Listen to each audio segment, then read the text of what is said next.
Envio de atestado médico no auxílio-doença, né?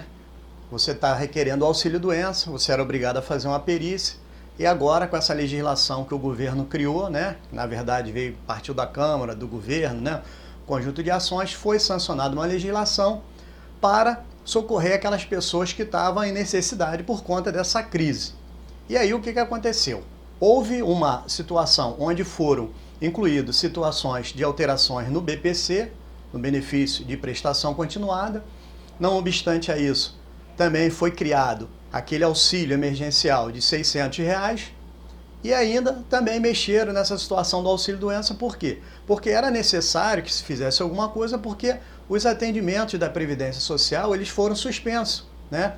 E aí passou-se a ter um atendimento virtual. Como a fila de espera para os processos estão demorando muito, né? Vive muito tempo em análise, criou-se essa situação para socorrer também aquelas pessoas que estavam ou dando entrada, né, no requerimento de auxílio-doença, ou já estavam com o requerimento lá, que estavam aguardando a perícia, uma vez que suspenderam os atendimentos na agência, e isso não poderia ser mais possível. Então, o que acontece? Eles criaram agora, depois da sanção da legislação pelo presidente da República, foi criada uma portaria que disciplina isso, mas nós vamos ver isso detalhadamente na telinha do nosso computador, e nós vamos ver a portaria, que é pequena, e explicar ponto a ponto. Mas antes disso, eu gostaria que vocês dessem um like no nosso vídeo e se inscrevessem no nosso canal. Assim vocês vão estar nos incentivando a produzir mais conteúdo. Bom, agora nós vamos falar sobre a Portaria Conjunta 9381 de 2020, né, que fala sobre a disciplina sobre a antecipação do salário mínimo mensal do requerente do auxílio-doença ao Instituto Nacional do Seguro Social, que trata o artigo 4 da Lei 13.982, de 2 de abril de 2020, e os requisitos e forma de análise do atestado apresentado para instruir o requerimento. Então, o que acontece? Em substituição à perícia, foi criado a maneira de você enviar, uma forma de você enviar o atestado, para que essa perícia seja substituída pelo atestado no período em que existe a suspensão dos atendimentos nas agências, os atendimentos presenciais, né? Então vamos aqui ao secretário especial da Previdência e Trabalho, etc., no uso das suas atribuições, resolve. Artigo 1º. Esta portaria disciplina a antecipação de um salário mínimo mensal requerente do auxílio-doença ao Instituto Nacional do Seguro Social, que trata o artigo 4 da Lei 13.982, de 2 de abril de 2020, os requisitos e forma de análise do atestado médico apresentado para instruir o requerimento. Artigo 2º. Enquanto perdurar o regime de plantão reduzido de atendimento nas agências da Previdência Social, nos termos da Portaria Conjunta SEPRT/INSS 8024, de 19 de março de 2020, os requerimentos do auxílio-doença poderão ser instruídos com um atestado médico. Parágrafo 1º. O atestado médico deve ser anexado ao requerimento por meio do site ou aplicativo Meu INSS, mediante declaração de responsabilidade pelo documento apresentado, e deve-se observar cumulativamente os seguintes requisitos. Então, apesar de você não estar obrigado, aquelas pessoas que requereram o auxílio-doença, apesar delas não estarem obrigadas, né, a fazer a perícia por conta desse impedimento da redução do atendimento das agências do INSS, é necessário que se junte, né, ao requerimento um atestado médico para que possa suprir essa necessidade e o processo prosseguir em análise, enquanto perdurar esses efeitos, né, dessa suspensão. Então, quais são os requisitos? Primeiro, estar legível e sem rasura. Tem que ser um atestado que, quando você envia para a Previdência, fique claro, evidente, né, as informações que estão contidas lá. Então, o segundo item, conter a assinatura do profissional emitente e carimbo de identificação com registro Conselho de classe. Então, a assinatura dele e a identificação dele no CREMERGE. CREMERGE, se for outro estado, CREMESP, né? Então, Conselho Regional de Medicina do Estado. Conter as informações sobre a doença ou CID, né? Tem que ter esse código. Conter o prazo estimado de repouso necessário, né? Então faz necessário que se estipule o prazo em que aquela pessoa vai estar incapacitada para o trabalho por conta dessa doença que ela cometeu, por conta dessa patologia.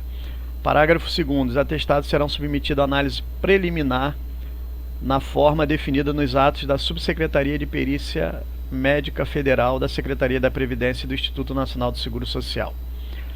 Parágrafo 3º. A emissão ou apresentação do atestado falso ou que contém informações falsas configura crime de falsidade documental e sujeitará os responsáveis às sanções penais e ao ressarcimento dos valores indevidos, né?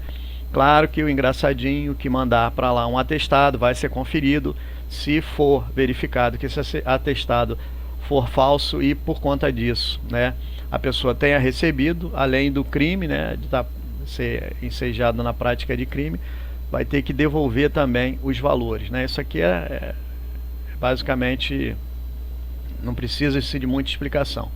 Artigo 3º. Observados os demais requisitos necessários para a concessão do auxílio-doença, inclusive a carência, quando exigida a antecipação de um salário mínimo ao requerente, de que trata o artigo 4 da Lei 3.982, 2 de abril de 2020, será devida a partir da data do início do benefício determinada nos termos do artigo 60 da Lei 8.213, de 24 de julho de 1991, e terá duração máxima de 3 meses.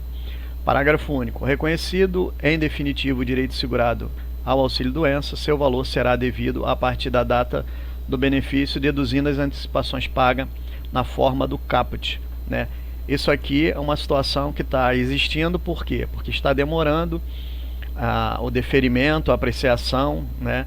E a Previdência, por conta dessa demora, quando sair, vai retroagir a data do requerimento e, com isso, eles antecipando também esse um salário mínimo que está saindo agora por conta dessa portaria, né? E toda essa situação da pandemia, né? Porque não estão deferindo no tempo, no prazo aceitável, então eles vão fazer a compensação desses valores. Então a pessoa vai ter um cálculo onde ela vai receber o montante menos o valor que foi antecipado por conta dessa situação. Observado o prazo máximo previsto no artigo 3, o beneficiário poderá requerer prorrogação da antecipação do auxílio-doença com base no prazo de afastamento da atividade informado no atestado médico anterior ou mediante apresentação de um novo atestado, né? Então, se for prorrogar, dependendo da situação do benefício foi concedido, o atestado indicar um prazo maior, ele vai poder pedir prorrogação. Se não for assim, ele pode entrar com um novo atestado,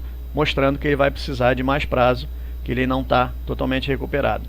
Artigo 5º. O beneficiário será submetido à realização de perícia pela Perícia Médica Federal após o término do regime de plantão reduzido de atendimento nas agências da Previdência Social. 1.